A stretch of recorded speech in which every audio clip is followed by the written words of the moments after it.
All right, good afternoon, ladies and gentlemen. My name is Hal Shurtleff, and welcome to the first annual, can we dare say the first annual Shurtleff Family Reunion. That's actually the Shurtleff family from our Facebook page, the Shurtleff Family in America. I think I started the Facebook page about 6 years ago, and that's how I think I got to know most of you, because I only have, outside of two of my girls, and my first cousins once removed, and everyone else is probably would call a distant relative. It's not just geographically, but maybe third or fourth cousin or whatever the case. That's what, to use Facebook in its proper context, to actually meet real people, I think it's great. And I know we had a family all the way from Minnesota, and then from New Jersey, North Jersey, and so New York, so I'm very glad you could be here. And for those of you who can't be, I want to give a shout out to Jen Morris out of Florida. She's probably watching right now. She is the true genealogist in the family. And there was a Shurtleff that I couldn't find. He was a casting director, Michael Shurtleff, and she found out that he changed his first name and found out that he was not mentioned in the book that we have on the two-volume book. But she found that he was definitely a member of our family. So this is about a 40-minute presentation. I could have added a whole lot more, and I know I probably left some things out, but maybe in future presentations, maybe some of you can do little presentations about your lineage, what have you. But this is where it all began. William Shurtleff, who came here in 1634, he was, I think, a 12-year-old boy who was an apprentice to a Thomas Clark. Thomas Clark is also buried in Burial Hill, which we'll be visiting in a short time. And his house that he married. This is the two-volume book that published in 1976. The gentleman on the left is Roy Shurtleff from San Francisco, California. He's since passed away. And this distinguished-looking gentleman who looks like my cousin Arthur. Any day, a little bit? Yes. This is Dr. Benjamin Shurtleff from Revere, Massachusetts, who did the first book in 1912. And I think both books are on Google Books, which you can find. Getting back to here, this is William and Elizabeth. William was struck by lightning in June of 1666, and this is the actual house. There's a lovely lady who lives there, Sue Goodwin, and her family. I've been able to visit the house. We couldn't get a hold of them this time around because I was going to just, before we got here, just come to the house. But I didn't want to show up with 20 people on a Saturday morning. They'd think we're Jehovah's Witnesses on steroids or something like that. So this is the room. It was where he was struck by lightning. And what happened was his house had been struck by lightning and burned down to the ground. So he was staying with a neighbor. Nobody knows for sure where William's and Elizabeth house originally stood. And what are the odds of happening it again? So a bolt of lightning went down in the chimney and struck William. Elizabeth was with child. Now she already had 2 children. It was Abiel, I'm pronouncing it name, and Abiel, and that's where my line comes from. So, and she obviously survived it, and she went on to marry 2 other times. She was a widow twice, and she's buried in Bristol, Rhode Island, which I had visited a few years ago, and that's a picture of the site right here on the left, Elizabeth Cole. And William Shurtleff was buried in Old Winslow Burial Ground in Marshfield, and the cemetery, there's no marking there, but it's a very historic cemetery. That's where Daniel Webster is buried, and there's a lot of Webster and Shurtleff connections, which I'll get into as we go along. And there's an incredible story of the thunder and lightning in Marshfield. It's written by Mayor Nathaniel Bradstreet Shurtleff, and I have a copy of it here. You can buy it online, for a few dollars. Even probably download it from Google Books as well. That goes into the story. They were going to name Abiel.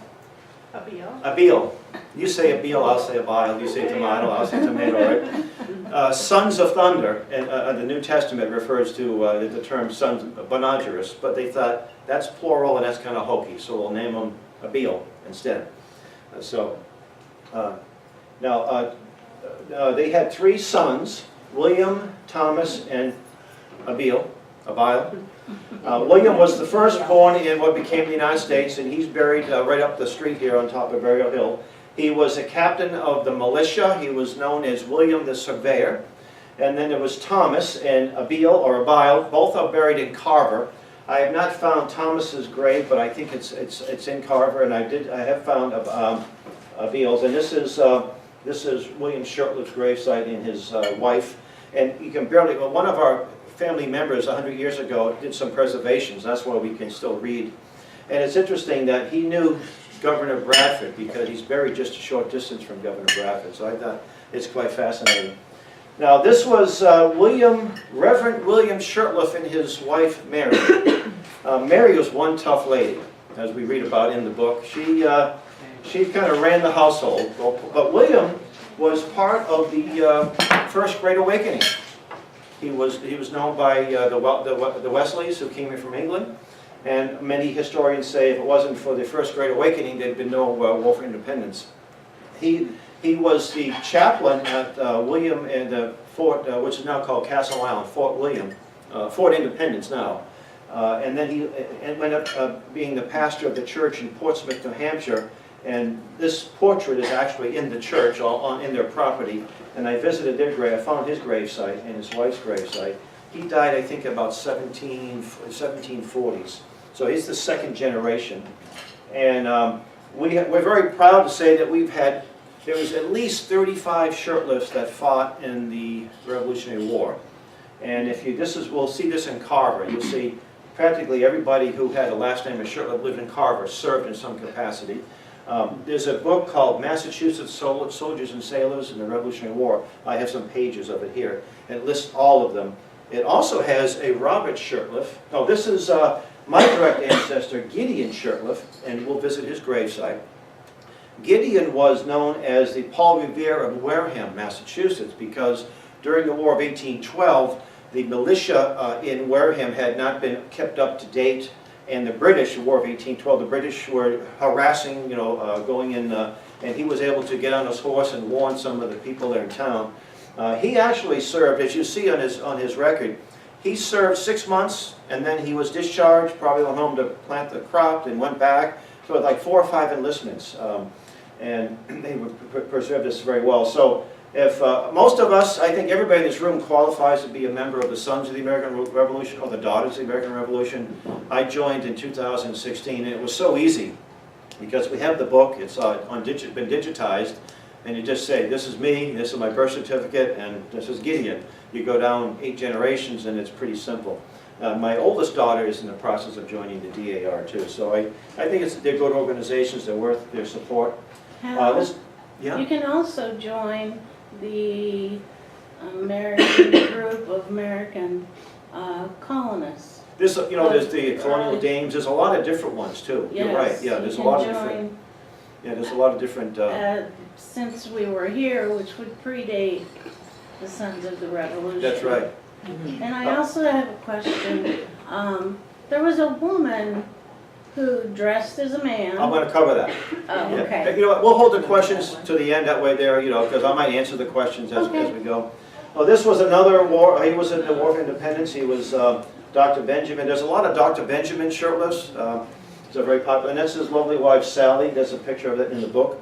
And this goes back. She's about 30 years old in this picture. Now, that's the question you asked me. Robert Shurtleff. You know Paul Harvey, the rest of the story? He did a segment, and I have a YouTube channel that's called Swamp Yankee, and in there is a Shurtleff family. It's a playlist called Shurtleff Family in America, and I put that into YouTube format, so you can listen to that Paul Harvey. Now, Robert Shurtleff enlisted in the Continental Army, and Robert was wounded. And in the attempt, they discovered that Robert was not really Robert, but it was closer to Roberta, after she served 4 or 5 years, so she was discharged. And she's the Massachusetts official heroine. Her name was Deborah Sampson. And she's ended up living in Sharon, Massachusetts, where she's buried. And I have a little video of her gravesite.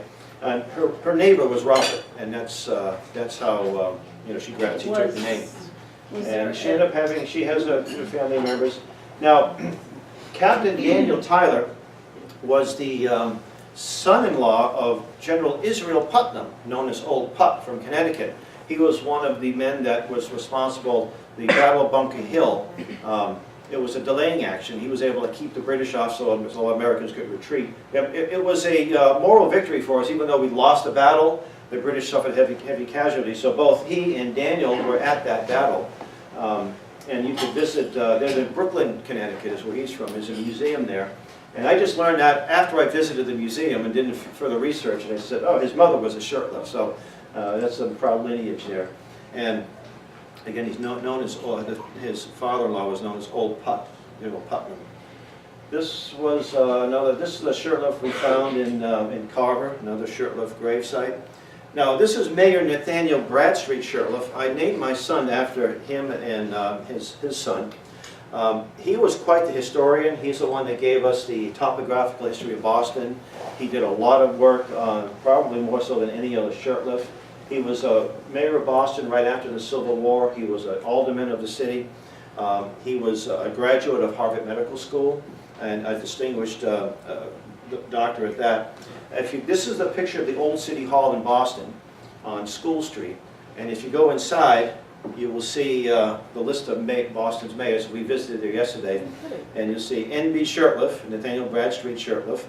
And he lived right on Beacon Hill and Beacon Street, right there by the State House. He was also into phrenology. You know what that is? That's the notion that if bumps on your head can determine characteristics. And it was a fad that was popular back then, and it kind of went out of style. But he was, again, a very distinguished man. He lived up until the 1870s, I think. And this is his son, Nathaniel Bradstreet Jr. He was a Harvard graduate, and he was part of the 12th Massachusetts Regiment, and he was killed in the Civil War. And I read accounts of his exploits. They said that he was fearless. The men who served under him loved him. It was interesting that he was raised in the Protestant, I'm not sure if Nathaniel was probably Episcopal or maybe a Congregationalist. And Nathaniel was listening to a pastor give a sermon on why the Catholic Church wasn't the one you should belong to. And instead he became a Catholic.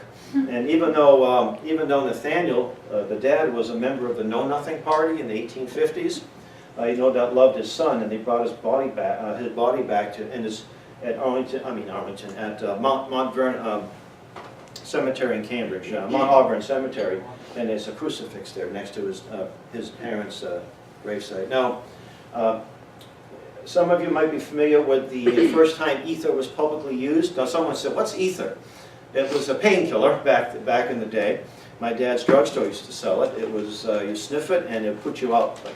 And I have a friend from Georgia who's a medical doctor who said, "No, you Yankees got it wrong. It was invented down by a couple of good old boys who were Baptists that wouldn't drink alcohol, and they made this concoction. He used to get passed out from it."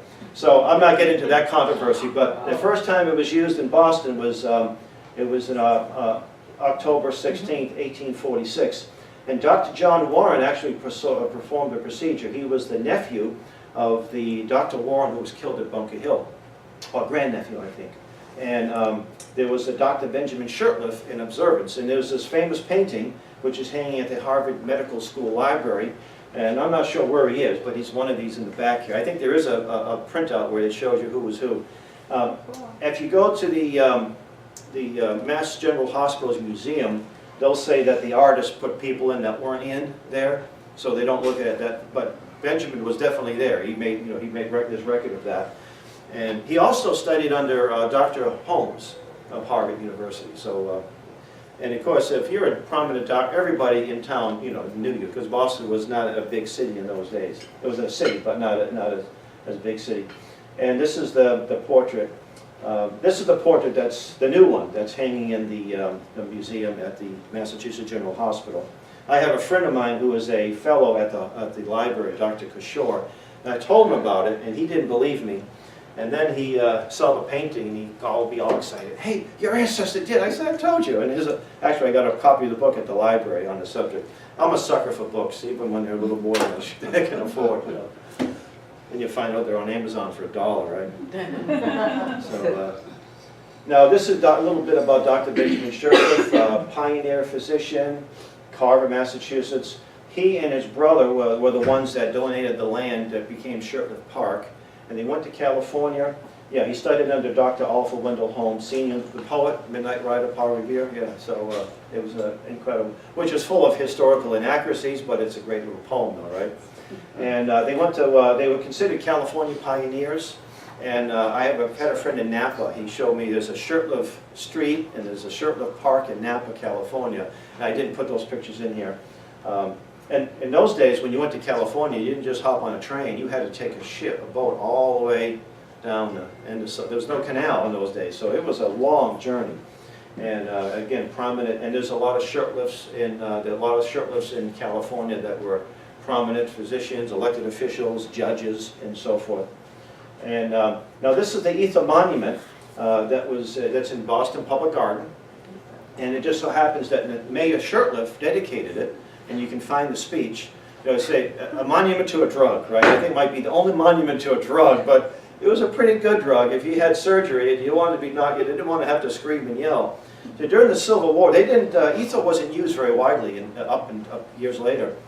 In the Civil War, usually they gave you whiskey, or you bit on a bullet, and many times there's an old saying that this operation was a success, but the patient died because they died of the procedure itself. And can you imagine having an amputation without any painkiller?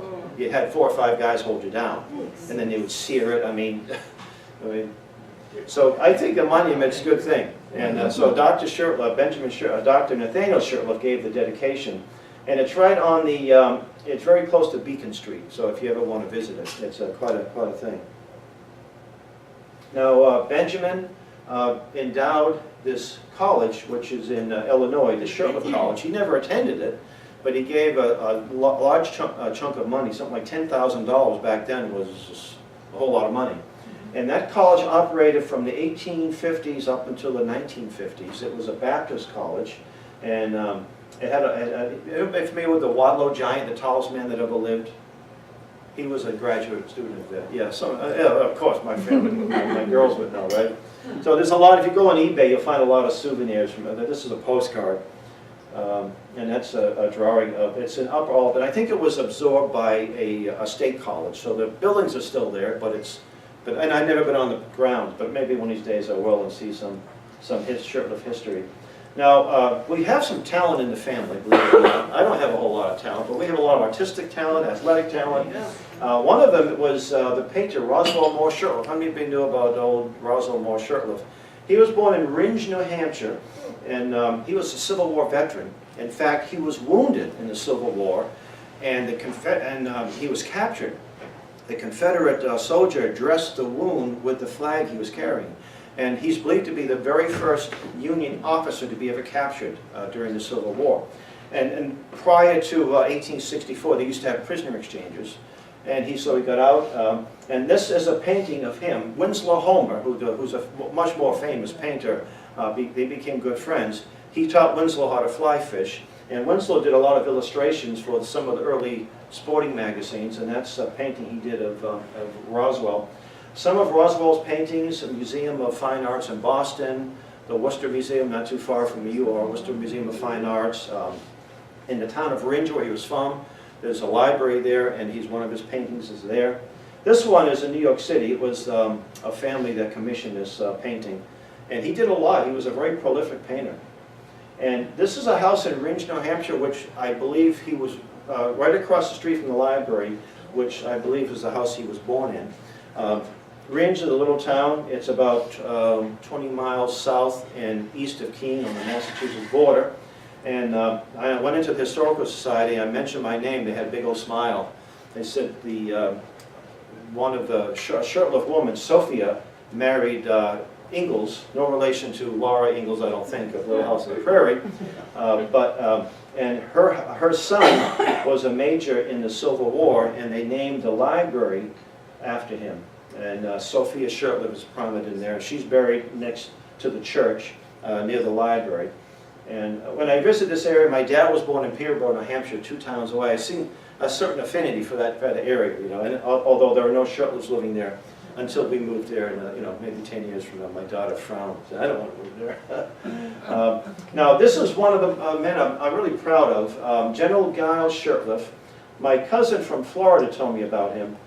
A number of years ago, and I was in Oberlin, Ohio. Oberlin is a little bit south into the west of Cleveland, and I stopped by to see the statue. And it was Sunday. I didn't have a lot of time. I had to catch a flight, But this past, last fall of 2017, I spent about almost a half a day there. And I went to the museum, which was his home. And it was open, but just sort of the gift shop. And I said to the lady, she said, "We're not doing any tours today." I said, "Oh, Mom, I'm a Shurtleff." "Oh, why don't you say so?" She calls up the curator and they gave me a nice private tour, which I have on video. It's on the YouTube channel. Giles, he was a friend of Charles Finney, who was the second president of Oberlin College, and he was accepted. Now, he was actually born in Canada and came to the United States, moved to the United States. We moved all over the place, you know, from Plymouth, everywhere else around the country. And he was a student there, and when the war broke out, he volunteered immediately. And Oberlin was one of the first colleges to admit black people, one of the first, probably the first in the country. And he then got out. I believe he was wounded too, but he got out and he formed what was called the 5th Colored Regiment. It was the first all-black regiment in Ohio. The first one in the United States was the 54th Regiment in Massachusetts, and on the way home we're going to stop by the training field, which is not too far from us. Interesting too, there's another Shurtleff connection there because the commander, Robert Shaw, was a student at Harvard, and he and Nathaniel Bradstreet knew each other. So it's kind of interesting how our family interwoven with all these different people. So I visited the museum, then I visited, this is a statue, and the original statue was supposed to have General Shurtleff giving a weapon to a slave, a slave, and for some reason they didn't decide to do that. They had him pointing, and they say he's pointing to the bursar's office where you have to pay your tuition. You know, that's the joke in there. But this is the cot. This was his second house. This is now a bed and breakfast. So I went in there, and they have a little display of some pictures of the general. And the guy that gave me a little tour, he told me, "Welcome home." I said, "Yeah, you know, I feel like this is, you know, I have an affinity here, a kinship." And he knew President Garfield. He actually knew Frederick Douglass. Frederick Douglass helped recruit for his unit. If you ever go to downtown Boston, they have what they call the Black Heritage Trail. I highly recommend it because there's a meeting house, which is another name for a church, is where Frederick Douglass used to preach. And there was another man that Giles knew. It's John Mercer Langton. He was actually he was born in Virginia, a free man.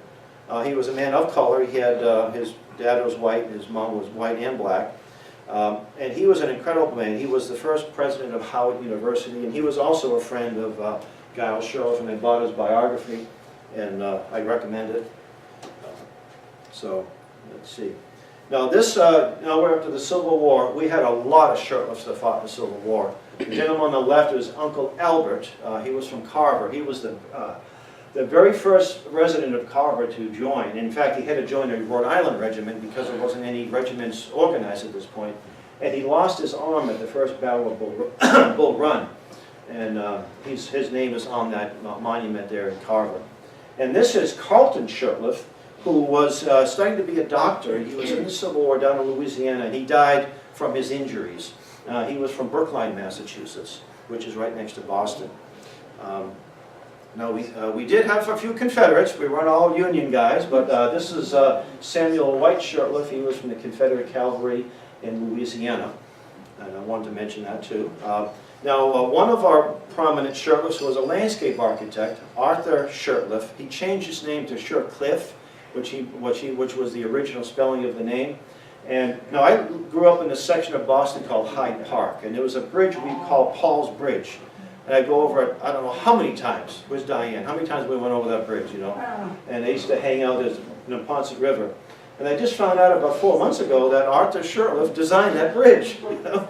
He also he worked for Frederick Law Olmsted, who was the man who designed Central Park. And for about 2 years, I visited the Olmsted House Museum in Brookline, Massachusetts, and that's where I found a book about Arthur Shurtleff, and there's things about, you know, his life there. He designed what was known as the Emerald Necklace in Boston, from the Boston Public Gardens all the way to the Arboretum. Terry mentioned a house, a rose garden in Rye, New Hampshire, and many others. Norwood, Massachusetts, he designed this landscape there. There was another landscape architect known as Harold R. Shurtleff. They were related, but you know, they were like second cousins or something. And Harold R. wrote a book called The Log Cabin Myth. It's about the fact that the early settlers didn't actually live in log cabins. He was a friend of Harvard historian Elliot Morrison, whose great book on Columbus, like one of the best books on the subject. And even though he was an older, they were friends, he was a student of Eliot's, even though he was older. He passed away, and Elliot Morrison completed the last chapter of the book. And this Harold was hired by the Rockefellers to do the landscape architect of Colonial Williamsburg, you know. So there's just so much you can go into, so much history you can go into with the Shurtleff family. Carol, it's called the Fuller Gardens in Rye, New Hampshire. Fuller Gardens, yeah, and this is bio here, and Dr. Ashiel Shurtleff. Now, his wife was quite an interesting lady, too. And there's a museum in Boston, right on Beacon Hill, it's called the Nichols House Museum, the Nichols family. And I first visited about 6 or 7 years ago, and I didn't know the connection. And there's a picture of Arthur and his wife and his four or five, all in like a bicycle built for 8, which he made himself. I said, what's this? Oh, well, he married one of the daughters, you know, of the Nichols. He married the Nichols family. And her name was Margaret Nichols, and she was a world-renowned bell ringer, you know, the musical bells. And she was the founder of this International Bell Society and so forth. So I couldn't find any recordings of her bell ringing, but she was quite a lady, and there's a picture of her there. And 2 pictures, actually. And then this is, I think I know that some of the Shurtleffs in the Civil War. I don't know what that is. That's not my finger, I don't think. I don't know. Now, this was an attorney, William Lewis Shurtleff. He was an attorney for a man named Henry Thaw. Does anybody know that name? If you're an architect, anybody heard of the McKim, Mead and White architectural firm? They designed Grand Central Station. Well, White was one of the partners, and he was not exactly a morally upright man. He had an affair with Thaw's wife, and Thaw killed him in cold blood in Madison Square Garden. It was called the trial of the century. It was 1906, so there weren't a whole lot of trials. You know, only 6 years. So, and it was a deadlock jury. Then there was a second trial. He was found guilty. He escaped to Canada, and this particular Shurtleff, who owned a newspaper in Quebec, was his attorney. And he didn't have any success, so Thaw went back and served his time, and eventually got out. And now we have a lot of clergy people in our history too. I have a friend of my church, the church I used to attend, and she said, it was old hymn, she said, do you know this guy, Ernest Burton Shurtleff? I said, yeah, he's an ancestor. So if you go to a church, if you go to an old Baptist church or a Methodist church, you're probably going to find the hymn books full of, and he lived in the late part of the 1800s, early 1900s. And this is a very attractive young lady on the right and her attractive daughter at Shurtleff Park, which we'll be going to in a little while. And this was land that Dr. Benjamin Shurtleff gave, the one I meant in memory of his brother. And it's a nice tract of land, and we'll be visiting there a little bit. And then, what do we have here? We have, just doing a little research, this is a Shurtleff who was an ambassador to Cameroon, Mauritania, Liberia, and the Congo. And I don't know if he wrote any memoirs. They're very kind of fascinating. And this was, a lot of us served in every war you can think of, and some of us died. This was a Shurtleff who was killed in World War II. There was more than a few that were killed in World War II. In fact, at the Vietnam Memorial in Washington, D.C., there's a Gerald Shurtleff from Washington State. He might be the only one that I personally know of that was a Shurtleff that was killed in the Vietnam War. And here's a man named Len Shurtleff, who was the head of the World War I Historical Association. I think the love of history sort of runs in our veins. Then Jeffrey Shurtleff. Anybody like Joan Baez? They were partners, and they performed a lot. I think they were at Woodstock together, you know, the first Woodstock. And that's an album, and they're not together anymore, but I think they're still in their own thing. And in the center here is a book called Audition by Michael Shurtleff. He's the one that had changed his first name, and he wasn't mentioned in this book, but we found out.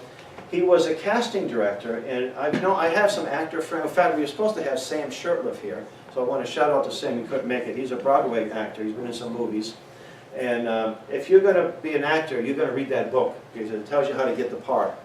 And he was actually unaccredited in The Sound of Music, and many other productions. Yeah. Anyone watch The Sound of Music? Yeah, it's a great musical, but it's so inaccurate. I mean, the Von Trapp family hated the musical. And there's one scene in there You know when they make clothes out of the curtains, and they're dancing in the little village, the little town, and you see they go by a produce stand, and it says, there's a box that says produce of Israel, a product of Israel. Well, Israel didn't come around until 1948, and this is supposed to be like 1937, so a little bit of gap. Then there's a William Shurtleff and his wife, who's a Japanese, and I'm Facebook friends with the wife. He's into nutritionist, and he's got a lot of books on tofu and all these soy and all these other things. So I have a copy. I think I have a copy of it here. This is the actor Sam Shurtleff. Sam, I was going to pick you up at the Amtrak station, but you didn't make it. So hopefully, maybe next year. And I have an invitation to visit him down in New York when I get down there. So look him up. He's again, we're just loaded with talent in our family, right? He said that not much rubbed off on me. This was the Shurtleff School in Chelsea that unfortunately burned down to the ground, but it's named after Dr. Benjamin Shurtleff, the one who did the book on 1912. He also wrote a great book on the history of Revere. You know, when they wrote books in those days, they didn't just write a couple of chapters. This thing is a tome, and it goes into all the flowers, the fauna, the animals, the birds that fly over them. I mean, this is just a detailed book, you know. And the thing about, you know, 5 pounds. It was selling on Amazon for like $100, $200, so I got it for about $10. I grabbed it, you know. So it's a great book. I haven't read the whole thing, but there's also a school in South Boston, which I have to check it out, because I'm sure the building still stands. It was named after Mayor Shurtleff, but it's since changed names, and it could be a condominium for all I know today. That's a beautiful, that's Second Empire, I think it looks like. And then here we have this is the athlete, the gifted athlete of the family. He played for Bertrand Shurtleff. He played for the Providence, Rhode Island Steamrollers, which was in a couple of other football teams. In those days, you know, today the football players are like 400 pounds, right? He was a big guy in the team. He was about 5'10" and, you know, maybe 200 pounds. He became he wrote boys' books, so this is one of them here. Long Lash, and he was also a professional wrestler too, under the name of Mad Murdoch, and later lectured at high schools, civic clubs, and other groups about the fakery of wrestling. I never knew that. You mean that's not real? I actually knew a professional wrestler who claimed that Muhammad Ali stole his poetry, because he would write these poems, you know, about wrestling. And he said that what we would fight each other in the gym to see who was the best, but on the stage, you know. He told me some of the things they do, some of the tricks they do. Now we also have a number of Shurtleffs that are in politics. The gentleman on the left, I just recently met him. He's like a third or fourth cousin. He's the ranking Democrat in New Hampshire. And this is the Republican in Utah, Mark Shurtleff, and shout out to Mark. Was too bad. We invited both of them, but obviously he was not going. He wasn't that far away, but Mark was further away. And Mark wrote this. Did I have the picture of the book? I do. Mark wrote this book, Am I Not a Man?, about the Drew Scott case. The Drew Scott, the man who was a slave and eventually got his freedom, but the case went to the Supreme Court. Fascinating story. And we also like to open businesses, you know, all kinds of Shurtleff businesses. I found these online. This was in East Boston. He sold shoes, and we had a lot of Shurtleffs that were in the pharmacy business. There's a company called Shurtleff Chemical, which is still in business. I think it's called something else now. The word chemical is not really correct.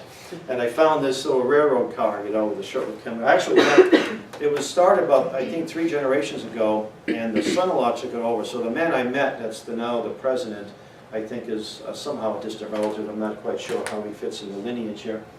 This is the Shurtleff Pharmacy in Whitefield. This is the building what it looked like probably in the 1940s. And then that's what it looks like today. Well, this picture was, I think Mike Kopp took this picture for me, although I've seen it. So just the lettering is there available. It's a second-hand shop or consignment shop today. My dad was a pharmacist. I have a bottle here from a Shurtleff pharmacy in New Bedford, you know, so, and if you know, I find these things, we're all looking for them. You know, when you're searching for stuff, you never find it. So, you know, keep your antenna up, you never know, and, you know, report it on the Facebook page, too, the things that you find. We're almost done here. They also had, these are the little coins that you go to the soda fountain and get a drink, 5 cents for one glass of soda, 5 cents. Can you believe that, kids? 5 cents. Well, I remember the 50-cent bleacher seats at Fenway Park, so you know, I'll be 60 in a few months, so I'm an old guy. I'm no longer middle-aged, I'm now officially old. Codman and Shurtleff was a surgical company, and I doing a little research. I believe they still may be in business, but they changed the name. Now, Dr. Shurtleff, who was another Benjamin, was also a friend of Thomas Edison. And Thomas Edison asked him if he would invest in this fangled thing called a telephone. Nah, that will never fly. I think if he did, maybe we would be meeting in a 5-star hotel, you know. But he didn't do so well. But the company, and you can find a lot of their instruments. You go to eBay, all over eBay. They're very expensive if you collect medical instruments. And that's it. That's my presentation. So thank you. And I wanted to mention too, Mark Shurtleff. I want to mention that Vincent Shurtleff was one of the Mormon pioneers, and that's why there's so many Shurtleffs in Utah. He had 3 wives and 29 children. So we have a strong contingent of Shurtleffs in Utah. So some of you better show up next year, folks. So, well, I want to thank you. And then next year, all of you are going to give little 5-minute presentations on the little PowerPoints, all right? All right. Thank you. You'll give a 5-minute presentation next week. Exactly. With culture. That's fun. We think she'll get that book down over in Akron. What's that? No one kind of wants to be an Yeah. We need to find some stuff. That was fascinating. It really was. Well, okay, well, that's because we're power related. Are you still working on your plane? I was. Oh, no. But still, Following the lines and everything. Celebrate with you? What do you think? I probably lied to me about being I think there's a little bit there. I know, right? But you got to trying to get people there. He says 2 people, 15,000.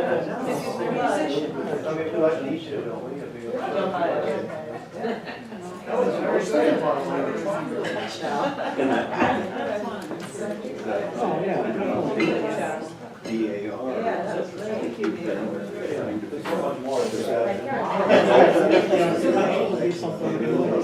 Your relatives go on board on how to come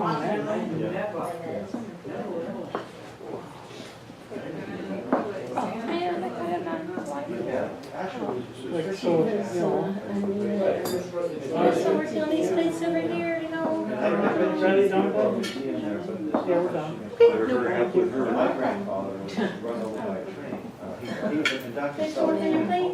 Nancy's about to legal He's very My mom was, wait for you? Oh, yes, thank you. She just died last. 16 years old? Oh, wow. One mother, one father, 24 years or so dropped the ball. Wow. Died young. Yeah, I'm sure. Just that wear and tear on the body is just, You bet. yeah. I Wow, have that's just just crazy. crazy. So that gentleman never came back. What's that? That's a little weird. A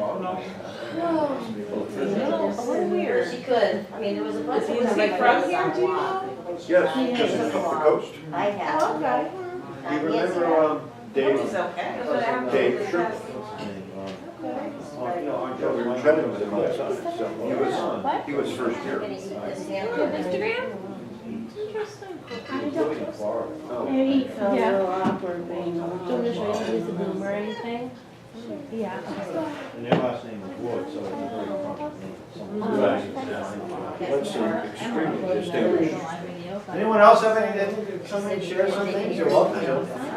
You go. I remember this story, I remember when I was little, of my father telling us the story of the lightning that came Really? down the chimney. Yeah. And, but I thought, it's just a tale, you know, as a little Yeah. kid, the last time I remember him telling it, but I'm like, that couldn't happen, Daddy. Yeah, he said, it happened. And I thought he was saying that it happened happened to him as a child. Oh, But it turns out it was, you know, he was. well, if you want to stop by the house, it's 1000 Ferry Street in Marshfield. And you can drive by and, you know, and take a chance. And the sign, it's the John Phillips House, the sign, like I said, is marked right there. Yeah, I might have to do that. So lightning does strike twice. Yes, Well, it does. yeah, it does sometimes, yeah. Isn't that crazy? Now, my dad told me a story of, I don't know if it's true, but he said a neighbor of his was struck by lightning, and he couldn't wear a watch because it went backwards. I don't know if he was kidding me or what, but, yeah. But I thought it was funny too, because I remember reading the story too, and it's like they were praying for rain, and be careful They what got you it, wish they for. got it, yeah. Yeah. How long have you been on this quest? No, not really that long. I wouldn't even say it's a quest, it's just that, you know, when my travels, I find things, you know, that like I say, I was at Brookline Town Hall, not even, and I always look at plaques, and, oh, this guy caught in Shurtleff, oh, we look him up, and he died, and what have you. And the Giles, it was my cousin from Florida, told me about Giles, because he's mentioned in the book, but just when he was born and when he died, nothing about his incredible stories. You know? So, when I stopped there in December, last November, it was incredible, all the things I learned about him. So, but I think it was my dad that instilled a love of history. He was a World War II veteran. He served under General Patton and actually spoke with General Patton. And that made me a World War II buff. You might remember those days, you know. I was always into that, reading, you know. And then I went in the Army, and I served under his son, and I got a chance to meet his son, General Patton's son, and had a conversation with him. As a result of I got a 4-day pass out of it, so. It's all bad who you know. And Lawrence Sergeant was so pleased, he said, I don't want to see you till Monday. I said, you're not going to Munich for, 4 days, you know. So, Attaboy. Yeah. so I think I instilled, and then I worked on my dad's drugstore, and there were a lot of World War I veterans back in the late 60s. I even met a guy who was a Spanish-American veteran, you know. Oh, wow. And just this past spring, I interviewed a man who was a Nuremberg prison guard, one of the last of the prison guards after World War II. And he also knew the man who invented the M1 rifle. He worked for him in Durand. Fascinating guy. He had very clear memory. And I asked him what was the most difficult guy to find. He said, because the guy was insane. And he told me that he got all the autographs. He would have been court-martialed. And he said, when he first met Hermann Goering, you know who Hermann Goering was? Yes. Yeah, he was the head of the German, one of the top Nazis. And he looked in the cell, and Goering was reading his newspaper, smoking a pipe. And he says to the guy watching him, "Is that Hermann Goering? He looks so bad, so tough." And Goering glared at him. He spoke perfect English. And the guard said, you know, he says anything. So he got his autograph, and he said, Goering said, "This man is worth a lot of money, 50 years from now." So I had an autograph collector friend of mine. I said, "What's it worth?" He said, "Oh, about $2,000." There you go. That's right. But then he also guarded a man named Franz von Papen, who had been the Chancellor of Germany, and then Vice Chancellor. No problem. And he was more of he was acquitted, he was not found guilty. But I did research on him that led me to Vanceboro, Maine. You know where Vanceboro, Maine is? Have you ever been there? No. It's really remote. In 1915, he hired a German national to blow up, return the Canadian border bridge. So he brought me up there to do a little, to do, but it's such a remote town that people know all about the story, but the bridge is, the original bridge at Ironwork is it's owned by the big lumber company. And they wouldn't let me on the bridge, because the guards of the border patrol. And there's no historical plaque or anything like that, so I was a little disappointed, but it was an incredible story. They caught the guy, he blew a few windows out in the US side, he blew a few windows out on the Canadian side, he spent time, they released him, they said that he was insane. And Papen, he had diplomatic immunity, he was here as a diplomat, and he went back, and before we were at war with Germany, so. But I thought that was one thing leads to the other. Yeah, it's amazing how it twists and turns. Yeah. 6 degrees of separation is true. Oh, that's right, yeah. When I was unemployed for a while, in 2016, you would take these classes at the unemployment office, how to write a cover letter, and it was counted as a legitimate job search. And the guy, the instructor said 3 degrees of separation, and he said, I think he said Stalin. Did your sister and brother? And I went up there, I said, I think I can say that, because I knew a man who knew Nixon. He didn't like Nixon. He was a state senator from Alaska. Can I And get Nixon knew Khrushchev, and Khrushchev knew Stalin, you know, so. Yeah. And now I can say the same thing about Hitler, you know, at 3 degrees, 1, 2, 4 degrees of separation. I'll call you guys, so Yeah. you know, so you have this table. Oh, cool. I have some of that too, so I can spread them out. Yeah.